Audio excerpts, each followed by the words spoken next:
خواجہ غریب نواز معین الدین چشتی اجمیری سنجری رضی اللہ تعالیٰ عنہ کے خلیفہ خواجہ قطب الدین بختیار کاکی رحمت اللہ تعالیٰ علیہ، جن کا مزار شریف دہلی میں ہے، خواجہ غریب نواز نے دہلی بھیج دیا۔ اور خواجہ قطب الدین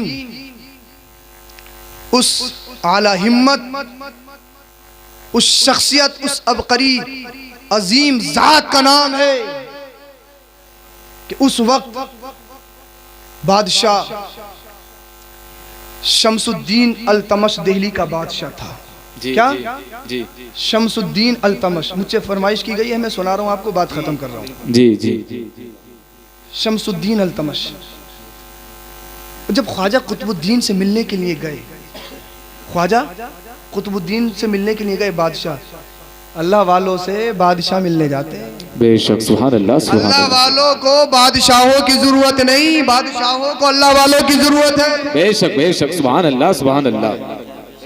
اور یہ اللہ والے فقیری کی لباس میں بادشاہت کرتے ہیں، بے شک، سبحان اللہ، سبحان اللہ۔ اور جب شمس الدین التمش نے خواجہ قطب الدین بختیار کاکی کی صفات کو دیکھا، آپ کے نیچر، آپ کے کردار، آپ کے اخلاق، آپ کی سیرت کو دیکھا تو فریفت ہو گئے، دل کی دنیا نکل گئی، کہا حضور مرید بنا لیجئے، مرید۔ بے شک، سبحان اللہ، سبحان اللہ۔ دہلی کا بادشاہ، دہلی کے فقیر کا مرید، یہ فقیر ایسا نہیں، فقیر اللہ، اللہ کا فقیر، اللہ کا ولی، اللہ اکبر کبیرہ، کا حضور مرید بنا لیا ہے تو میں بادشاہت سے استعفیٰ دیتا ہوں، دہلی کی حکومت سے استعفیٰ دیتا ہوں، اب مجھے حکومت میں مزہ نہیں آتا جو اللہ کی عبادت میں چاشنی ہے۔ بے شک، سبحان اللہ، سبحان اللہ۔ حضور آپ نے مجھے میری دل سے دنیا کی محبت نکال کر اس دل میں اللہ کی محبت کو گامزن کر دیا۔ بے شک، بے شک۔ اللہ والے ہیں جس پہ نظر ڈالیں کیا سے کیا بنا دیتے ہیں، چور پہ نظر ڈالیں تو ابدال بنا دیتے ہیں، اللہ والے ہیں، اللہ والے ہیں جس پہ نظر ڈالی اور جہاں جیسی ضرورت ہی وہ بنا کر بھیج دیا۔ حضور اب میں استعفیٰ دینا چاہتا ہوں۔ خواجہ قطب الدین بختیار کاکی نے فرمایا نہیں، تمہیں استعفیٰ نہیں دینا ہے، اگر تم نے استعفیٰ دے دیا تو ہو سکتا ہے کوئی ظالم بیٹھ جائے اور وہ لوگوں کے درمیان عدل و انصاف نہ کر پائے، ظلم و زیادتی کرے، اس سے بہت نقصان ہو جائے گا۔ تمہیں اب بادشاہت کرنی ہے لیکن اللہ اور اس کے رسول کے بتائے ہوئے طریقے پر کرنی ہے۔ بے شک، بے شک، سبحان اللہ، سبحان اللہ۔ آ گئے بادشاہت شروع۔ ایک دن آیا، عدالت لگ رہی تھی، بادشاہ کے محل میں ایک عورت آئی اور اس نے رونا دھونا شروع کر دیا، اللہ اللہ، رونا دھونا شروع کر دیا۔ اور عورت جب رونے پاتی ہے نا، ایکٹنگ کرنے پاتی ہے، ایکٹنگ، جب بناوٹی رونا روتی ہے تو پھر روتی ہے، ایک الگ ہی مزاج ہوتا ہے عورت کا۔ خواجہ قطب الدین اور خواجہ قطب الدین کے مرید جب شمس الدین التمش میں لوگوں نے گہرا تعلق دیکھا نا، پھر یہ سوچا کہ ان کو بدنام کیسے کیا جائے، ان کی محبت کو کیسے ختم کیا جائے۔ ہر دور میں بہتان تراشی کی گئی ہے، ہر دور میں بہتان لگائے گئے۔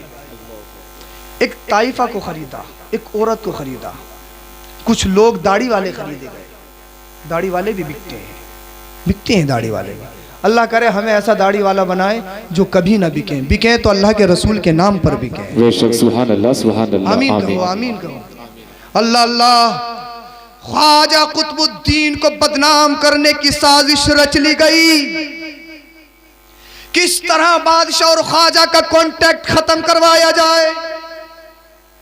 عورت کو تیار کیا گیا، عورت نے دو پلٹی در، دو پلٹی در، ہائے ہائے ہائے ہائے۔ بادشاہ نے کہا کون ہے دیکھو، کہا حضور عورت ہے، کہا جلدی سے لاؤ، سارے مقدمے بعد میں ہوں گے، اس عورت کو دیکھا جائے۔ جب بادشاہ کے سامنے آئی تو اور زیادہ رونا دھونا شروع کر دیا، اپنے گریوان کو پھاڑنا شروع کر دیا۔ بادشاہ شمس الدین التمش نے کہا اے عورت، تیرا میٹر کیا ہے، تیرا مقدمہ کیا ہے، عدل و انصاف کیا جائے گا۔ عورت نے کہا تھا بادشاہ تو میرا انصاف نہیں کر سکتا ہے، تو میرے ساتھ عدل نہیں کر سکتا ہے۔ اللہ اللہ، بادشاہ شمس الدین التمش نے تلوار نکالی، اگر میرا باپ بھی ہوگا تو اس کی گردن کو اڑا دوں گا، اگر میرا بھائی بھی ہوگا تو اس کے ساتھ بھی وہی سلوک کیا جائے گا جو غیر کے ساتھ سلوک کیا جاتا ہے۔ کہا بادشاہ تو نہیں سن سکتا ہے، تیرے بس کی نہیں ہے، فیصلہ کرے۔ اللہ اللہ، وہ بادشاہ شمس الدین التمش نے عورت سے کہا، اے عورت بتا تو صحیح، اب واقعہ دونوں طرح کا ملتا ہے۔ ایک واقعے میں آتا ہے کہ 2-3 ماہ کا بچہ تھا، اور ایک واقعے میں یہ بھی آتا ہے، کچھ کتب میں یہی بھی لکھا ہے کہ پیٹ میں بچہ موجود تھا۔ اس عورت نے اپنی پیٹ کی طرف اشارہ کیا اور کہا، یہ جو تم مجھے حاملہ دیکھ رہے ہو نا، یہ جو تم مجھے حمل والی دیکھ رہے ہو نا، کہاں دیکھ رہا ہوں؟ کہا ایک شخص نے میرے ساتھ زیادتی کی ہے، ایک شخص نے میرے ساتھ زنا کیا ہے۔ اللہ اللہ، شمس الدین التمش نے اپنی تلوار کو نکالا کہ کون ہے وہ ظالم، اس کے ساتھ اس کی سزا سنائی جائے۔ اس عورت نے کہا تھا، بادشاہ تم کچھ نہیں کر سکتے ہو، تمہاری بس کی نہیں ہے۔ بادشاہ نے کہا، عورت بولتی کیوں نہیں ہے؟ کوئی میرا کتنا بھی قریبی ہوگا، تیرا انصاف کیا جائے گا۔ اس عورت نے کہا تھا، بادشاہ جب تم ضد کر رہے ہو، اصرار کر رہے ہو تو اپنے کانوں پہ ہاتھ رکھ لو، اپنے کانوں پہ ہاتھ رکھ لو۔ بادشاہ نے کہا، بتا جلدی سے بتا۔ اس عورت نے کہا تھا، میرے ساتھ یہ بدکاری کرنے والا کوئی اور نہیں، تمہارا پیر خواجہ قطب الدین بختیار کاکی ہے۔ اللہ اللہ، جب مرید کے سامنے پیر کی اتنی بڑی شکایت کی جائے، خواجہ شمس الدین، خواجہ بختیار کاکی کا غلام بادشاہ شمس الدین التمش نے جب اتنا سنا تھا، اللہ کی بارگاہ میں دعا کی، مولا زمین پھٹ جائے میں زمین میں دھس جاؤں، مولا آج بہتر یہ ہے کہ قیامت آ جائے، میں اتنا بڑا منظر، اتنی بڑی سختی برداشت نہیں کر سکتا ہوں۔ اے میرے مولا، یہ میں کیا سن رہا ہوں؟ جس اللہ والے نے مجھے ایک اچھا راستہ دکھایا ہے، جس اللہ والے نے مجھے دنیا سے بچا کر آخرت کی منزلیں دکھائی ہیں، یہ عورت اسی بادشاہ کے سامنے، اسی بادشاہ کے سامنے اسی کے پیر پر تہمت لگا رہی ہے۔ بادشاہ نے کہا، ایسا نہیں مانا جائے گا، کوئی تیرا گواہ بھی ہے؟ عورت نے کہا، فلاں بیٹا ہے یہ میرا گواہ ہے، فلاں بیٹا ہے یہ میرا گواہ ہے، فلاں بیٹا ہے یہ میرا گواہ ہے۔ بادشاہ شمس الدین التمش نے کہا، آج عدالت بھری ہوئی تھی کیونکہ لوگوں کی سازش رچی ہوئی تھی۔ کہا بادشاہ شمس الدین التمش نے، کیا تم نے دیکھا ہے؟ ان ظالموں نے کہا، پکے ہوئے داڑھی والوں نے کہا، ہاں ہاں، ہم نے خواجہ قطب الدین کو کمرے سے نکلتے ہوئے دیکھا ہے۔ اللہ اللہ، دہلی کے قطب پر اتنا بڑا بہتان اس اللہ کے ولی پر کیا گزر رہی ہوگی، اور بادشاہ شمس الدین التمش کے سینے پر کیا گزر رہی ہوگی۔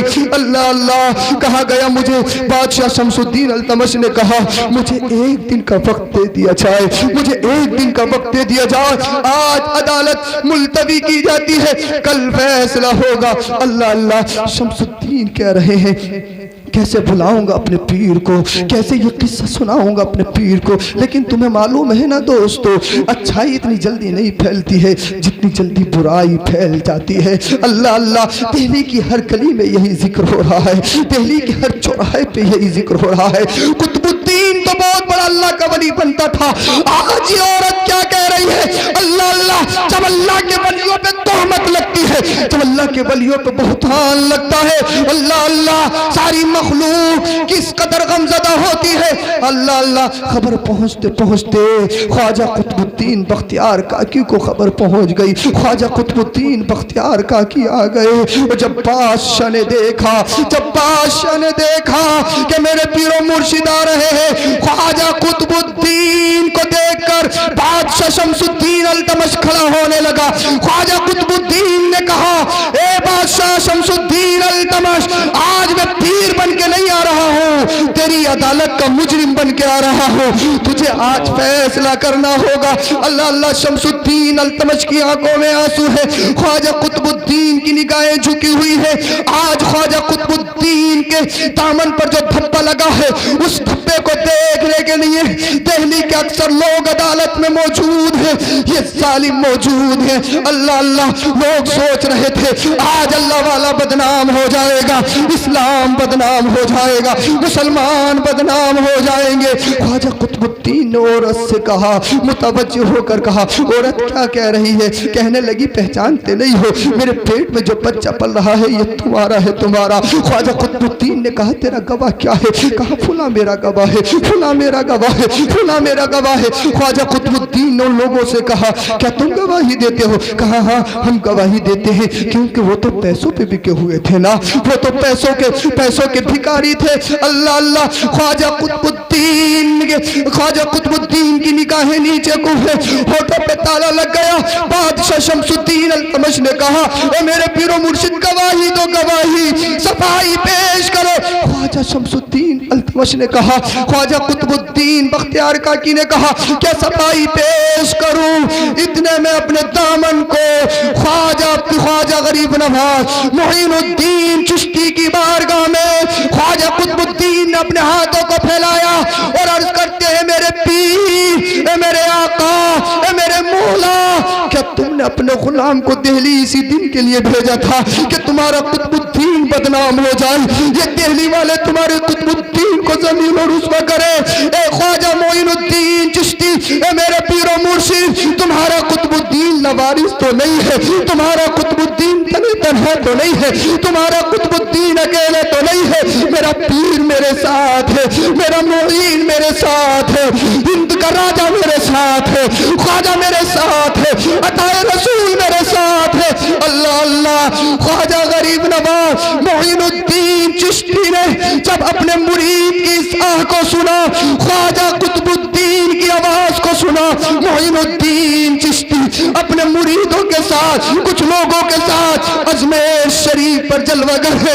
موبائل نہیں تھا کہ فون کر کے بتا دیا گیا ہو، فون پر کانٹیکٹ ہو گیا ہو، لیکن جب اللہ والے نے اللہ والے کو دل سے پکارا ہے، جب ایک سچے مرید نے اپنے پیر کو دل سے پکارا ہے، تو معین الدین چشتی اجمیری نے کہا اے میرے مرید، گھبرانے کی ضرورت نہیں ہے، ان لوگوں سے کہو تھوڑا انتظار کریں، میں آ رہا ہوں۔ اللہ اللہ، کہا میں آ رہا ہوں۔ ارے اجمیر سے دہلی کی کتنی مسافت ہے، کتنی دور ہے۔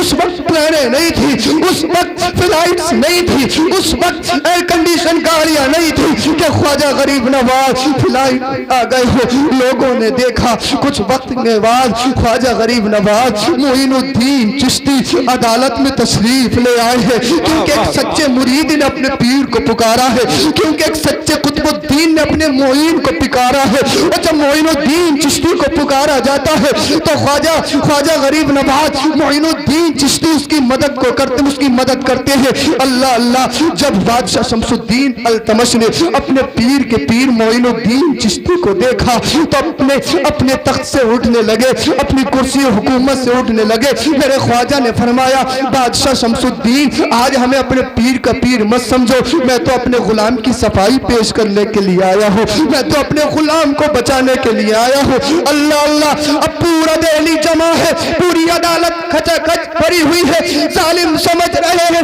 قطب الدین بھی بدنام ہوگا، قطب الدین کا پیر معین الدین بھی بدنام ہوگا، آج اسلام رسوا ہو جائے گا، آج بادشاہ اور شمس الدین بادشاہ اور خواجہ قطب الدین کے درمیان جو گہرا تعلق ہے وہ ختم ہو جائے گا۔ میرے خواجہ ہند کے راجہ معین الدین چشتی نے عورت کی طرف توجہ کی اور آپ نے ارشاد فرمایا عورت کیا کہتی ہے، اپنا مقدمہ پیش کر۔ اس عورت نے کہا میرے پیٹ میں جو بچہ پل رہا ہے یہ تمہارے مرید خواجہ قطب الدین کا ہے۔ اللہ اللہ، اس عورت سے خواجہ نے فرمایا کیا تجھے مرنا نہیں ہے، کیا تجھے اللہ کو منہ نہیں دکھانا ہے، کیا تجھے ہمیشہ اس دنیا میں رہنا ہے؟ کہا نہیں نہیں، میں سچ کہہ رہی ہوں، میں سچ کہہ رہی ہوں۔ رونے لگی میرے خواجہ قطب الدین کے پیر و مرشد خواجہ معین الدین چشتی نے فرمایا تیرا گواہ کون نے کہا فلاں میرا گواہ ہے، فلاں میرا گواہ ہے، فلاں میرا گواہ ہے۔ اللہ اللہ، خواجہ غریب نواز نے ان لوگوں سے کہا، ان لوگوں نے بھی جھوٹی گواہی دے دی اور کہنے لگے ہاں ہاں ہم نے قطب الدین کو کمرے سے نکلتے ہوئے دیکھا ہے، ہم نے یہ دیکھا ہے وہ دیکھا ہے۔ خواجہ غریب نواز نے فرمایا کہ تمہیں مرنا نہیں ہے، چند پیسوں پہ بک چکے ہو، کہ تمہیں شرم نہیں آتی؟ تم اللہ کے ولی کو شرمندہ کرنے کی کوشش کر رہے ہو، تمہیں معلوم نہیں ہے جو اللہ والوں سے لڑتا ہے اللہ کہتا ہے وہ مجھ سے لڑتا ہے، اللہ اس سے اعلان جنگ کرتا ہے۔ اللہ اللہ، جب یہ ساری عدالت میں مقدمے پیش کیے گئے، لوگ سوچ رہے تھے اب تو کوئی راستہ نہیں ہے، اب تو خواجہ کو کوئی بچا نہیں سکتا ہے، اب تو کوئی قطب الدین کو بچا نہیں سکتا ہے، اب تو معین الدین بھی اس کی مدد نہیں کر سکتا ہے۔ ساری محفل پہ سناٹا طاری ہو گیا۔ قطب الدین نے کہا میرے پیر و مرشد کچھ تو کرو، اپنے مرید کی لاش تو بچاؤ، دہلی میں جب بھیجا ہے تو دہلی کے قطب کی لاش تو بچاؤ۔ اب خواجہ غریب نواز نے فرمایا اب گواہی کوئی نہیں دے گا، گواہی دے گا جو اس کے پیٹ میں بچہ پل رہا ہے۔ اب میں اس سے پوچھتا ہوں، اللہ اللہ، لوگوں نے کہا تھا ارے کوئی بچہ بھی بولتا ہوگا، اللہ اللہ، کہ میرے خواجہ نے فرمایا قطب الدین پریشان ہونے کی ضرورت نہیں ہے، یوسف پر بھی تہمت لگائی گئی تھی، یوسف پر بھی تہمت لگائی گئی تھی، قطب الدین پریشان ہونے کی ضرورت نہیں ہے۔ لوگ کہہ رہے ہیں پیٹ میں بچہ کیسے بولتا ہوگا؟ خواجہ نے فرمایا کیا قرآن نہیں پڑھا ہے؟ جب مریم اپنے بیٹے عیسیٰ کو لے کر آئی تھی، لوگوں نے کہا تھا تمہارا تو شوہر نہیں ہے، یہ عیسیٰ کس کا بیٹا ہے؟ تو رب نے فرمایا مریم پریشان مت ہو، اپنے بیٹے عیسیٰ کی طرف اشارہ کر دے، اسی سے پوچھ لو کون ہے۔ جب لوگوں نے عیسیٰ علیہ السلام سے پوچھا تو عیسیٰ علیہ السلام تو 3 دن کے تھے، پکار اٹھے میں اللہ کا نبی عیسیٰ ہوں اور اللہ نے مجھے نبی بنا کر بھیجا ہے، اللہ نے مجھے کتاب بھیجی ہے۔ لوگوں نے کہا وہ تو نبی تھے نبی، وہ تو نبی تھے نبی، تم کیا بات کر رہے ہو؟ خواجہ غریب نواز معین الدین چشتی نے پیٹ کی طرف توجہ کی اور کہا اے بچے تو اپنی ماں کے پیٹ کے اندر ہے، کیا تجھے شرم نہیں آ رہی ہے؟ کیا ایک اللہ کے ولی کو رسوا ہونے دے گا؟ کیا ایک اللہ کے ولی دہلی کے قطب کو ذلیل و رسوا ہونے دے گا؟ بچے نے کہا معین الدین باتیں مت کرو، یہ بتاؤ مجھے کہنا کیا ہے، یہ بتاؤ مجھے بولنا کیا ہے۔ معین الدین چشتی نے کہا یہ بتا تیرا باپ کون ہے؟ تو پیٹ سے آواز آئی میرا باپ قطب الدین نہیں ہے، میرا باپ فلاں بیٹا ہے، وہ میرا باپ ہے۔ اللہ اللہ، نگاہ ولی میں وہ تاثیر دیکھی، بدلتی ہزاروں کی تقدیر دیکھی۔ ارے کون دیتا ہے؟ دینے کو منہ چاہیے، دینے والا ہے سچا ہمارا نبی۔ جب ان کے گدا پر دیتے ہیں شالہ زمانہ کی جولی، وہ تاج کا جب یہ عالم ہے تو مختار کا عالم کیا ہوا؟ سبحان اللہ، نعرہ تکبیر، نعرہ رسالت، فیضان سرکار مدینہ، فیضان غوث اعظم، فیضان غریب نواز، ذکر غریب نواز، خواجہ کا ہندوستان کا سنی مسلمان، سید فیروز میاں صاحب قبلہ، نعرہ تکبیر، زندہ باد۔ اللہ والوں کو اپنا بناؤ، سچے دوست اپنے بناؤ، خواجہ معین الدین چشتی کے سچے پکے وفادار بن جاؤ۔ دنیا بھی آباد ہے، آخرت بھی آباد ہے۔ کلمہ شریف پڑھیں، لا الہ الا اللہ محمد رسول اللہ۔